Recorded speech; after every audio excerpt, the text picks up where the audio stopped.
Leftism 101 by Lawrence Jarach, originally published in Back to Basics Volume 2. This text from theanarchistlibrary.org. What is leftism? For most it means some form of socialism, despite the fact that there are plenty of leftists who are not opposed to capitalism. Clearly, from the actual history of socialism, not all socialists are opposed to capitalism either. Plenty of other arguments can be made about that, but let's keep things simple and assume that the two terms are synonymous. As is the case with most vague terms, however, it's easier to come up with a list of characteristics than a definition. Leftism encompasses many divergent ideas, strategies, and tactics. Are there any common threads that unite all leftists, despite obvious differences? In order to begin an attempt at an answer, it is necessary to examine the philosophical antecedents to what can broadly be termed socialism. Liberalism, humanism, and republicanism are political and philosophical schools of thought deriving from the modern European tradition, roughly beginning during the Renaissance.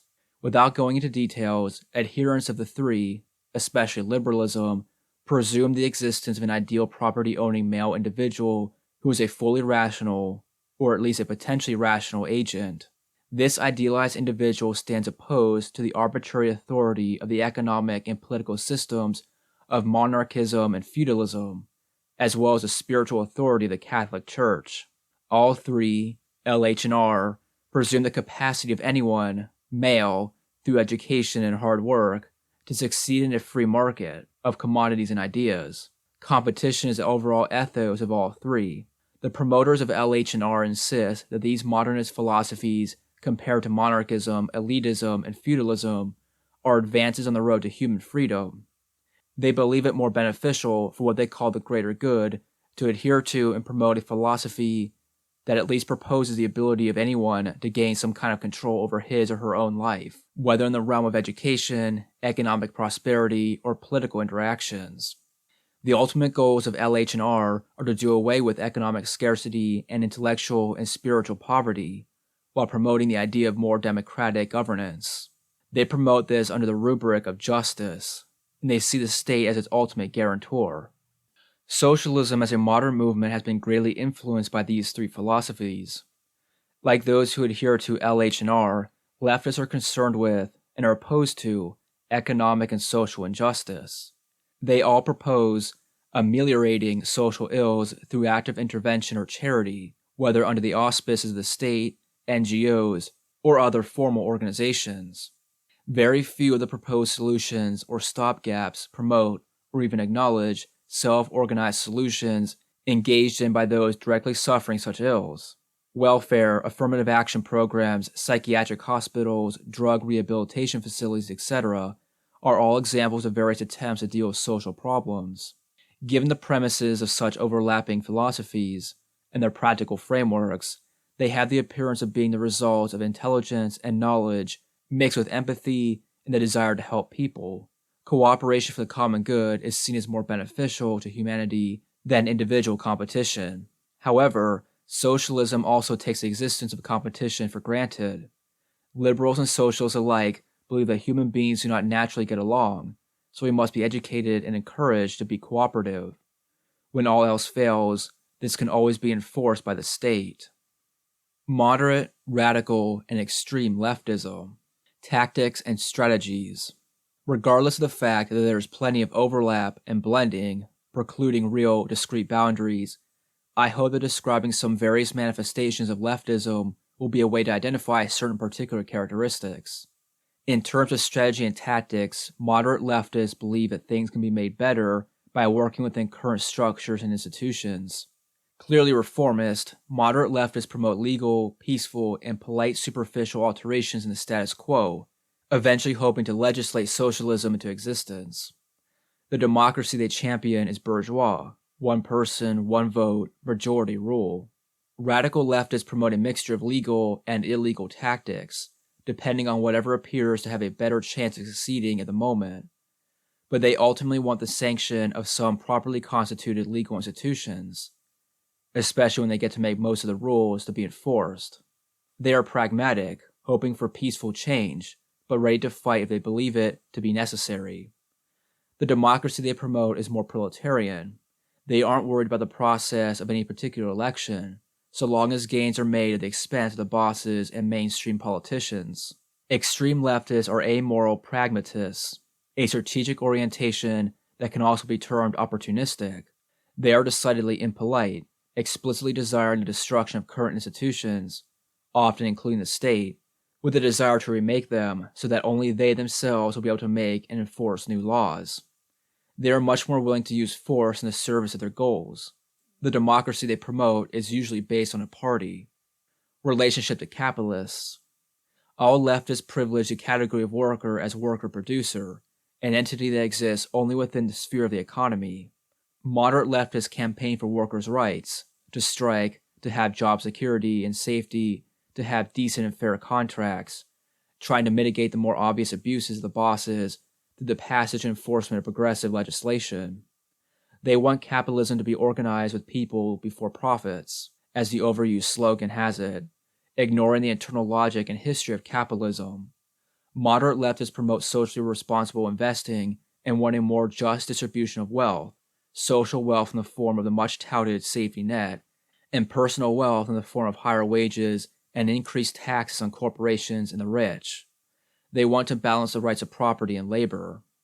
Radical leftists favor workers at the expense of the bosses. Workers are always right to the radical leftist.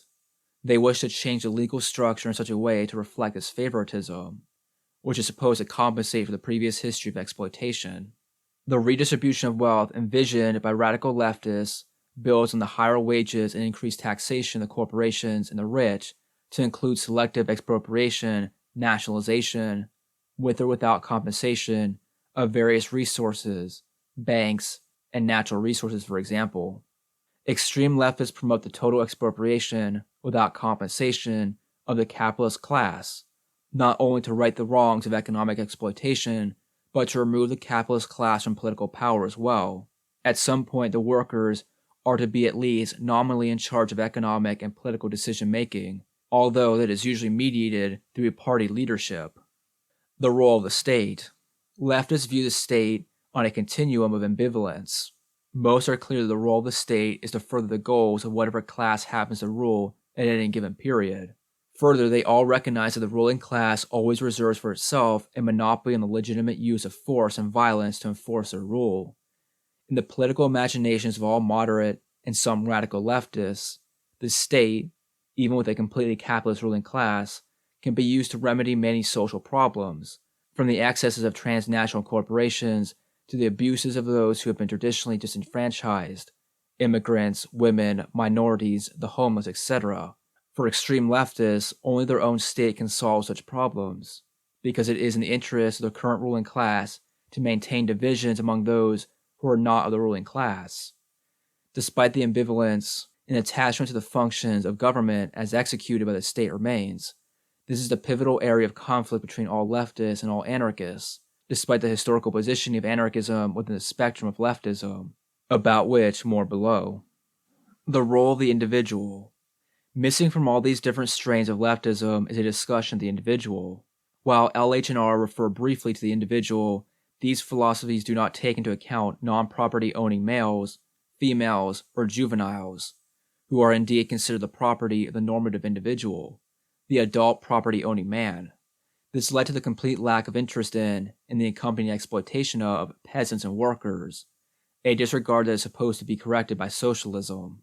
Unfortunately, virtually all socialists only posit the category worker and peasant as collective classes, a mass to be molded and directed, never considering the desires or interests of the individual, male or female worker, or peasant, to control their own lives.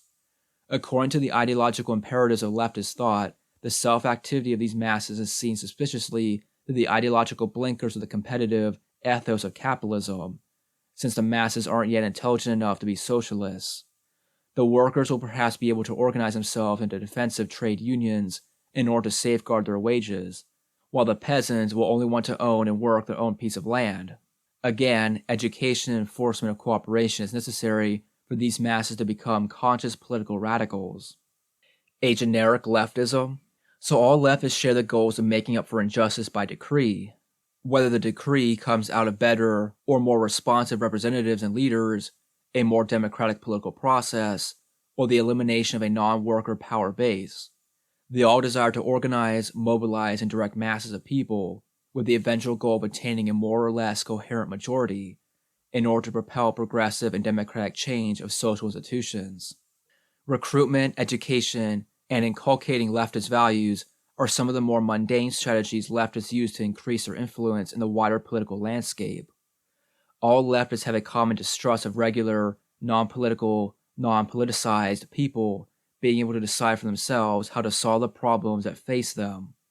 All leftists share an abiding faith in leadership, not just a trust of particular leaders who portray themselves as having certain moral or ethical virtues over and above common people, but the very principle of leadership. This confidence in leadership never brings representational politics into question. The existence of elected or appointed leaders who speak and act on behalf or in place of individuals and groups is a given. Mediation in the realm of politics is taken as a necessity, removing most decision-making from individuals and groups. Leftists share this commitment to leadership and representation.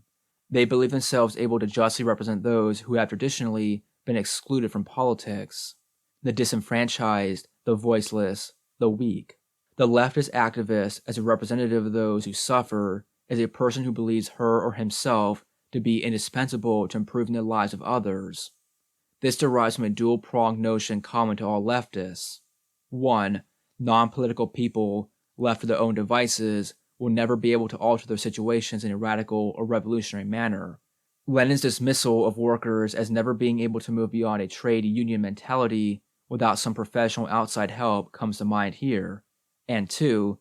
Those with more intelligence or a better analysis are both wise and ethical enough to lead, whether through example or by decree, and organize others for their own good, and perhaps more importantly, the greater good. The unspoken but implicit theme that runs through this brief assessment of leftism is a reliance on authoritarian relations, whether assumed or enforced, brutally compelling or gently rational. The existence of an economy, exchange of commodities in a market, presumes the existence of one or more institutions to mediate disputes between those who produce, those who own, and those who consume. The existence of a representational political process presumes the existence of one or more institutions to mediate disputes between diverse parties based on common interest, often with conflicting goals. The existence of leadership presumes that there are substantive differences in the emotional and intellectual capacities of those who direct and those who follow.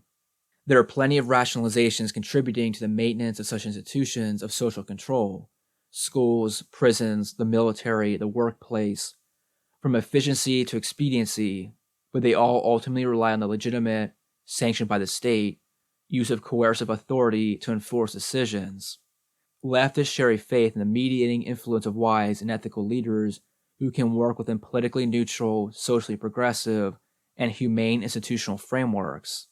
Their thoroughly hierarchical and authoritarian natures, however, should be clear even after a cursory glance. Are all forms of anarchism leftism? All anarchists share a desire to abolish government. That is a definition of anarchism.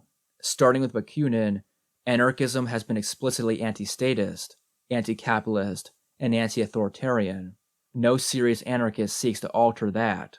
Leftists have consistently supported and promoted the functions of the state, have an ambiguous relationship to capitalist development, and are all interested in maintaining hierarchical relationships. In addition, historically, they have either tacitly ignored or actively suppressed the desires of individuals and groups for autonomy and self-organization, further eroding any credible solidarity between themselves and anarchists. On a purely definitional level, then, there should be an automatic distinction between leftists and anarchists, regardless of how things have appeared in history. Despite these differences, many anarchists have thought of themselves as extreme leftists, and continue to do so, because they share many of the same analyses and interests: a distaste for capitalism, the necessity of revolution, for example, as leftists. Many revolutionary leftists have also considered anarchists to be their naive comrades, except in moments when the leftists gain some power. Then the anarchists are either co-opted, jailed, or executed. The possibility for an extreme leftist to be anti-statist may be high, but it is certainly not guaranteed, as any analysis of history will show.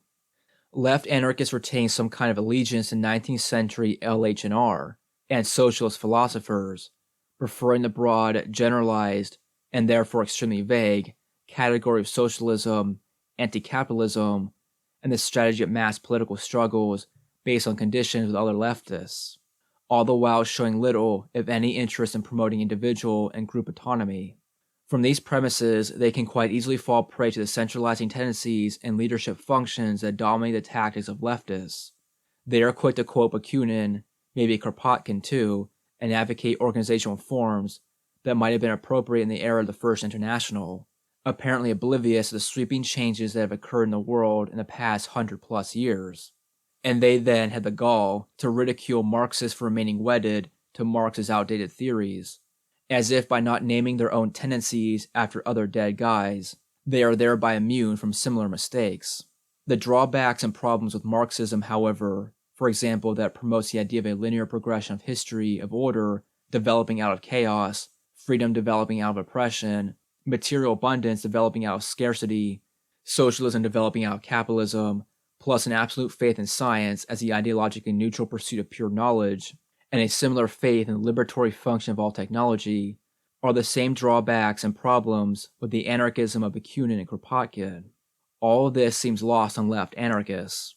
They blithely continue to promote a century-old version of anarchism, clearly unaware of, or unconcerned by, the fact of the philosophical and practical failures of leftism in terms of the individual, the natural world, and appropriate modes of resistance to the continued domination of a flexible, adaptable, and expanding capitalism are shared by this archaic form of anarchism as well.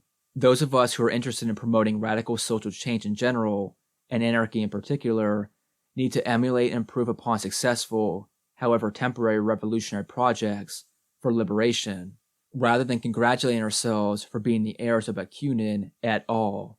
We can do this best if we free ourselves from the historical baggage and the ideological and strategic constraints of all varieties of leftism.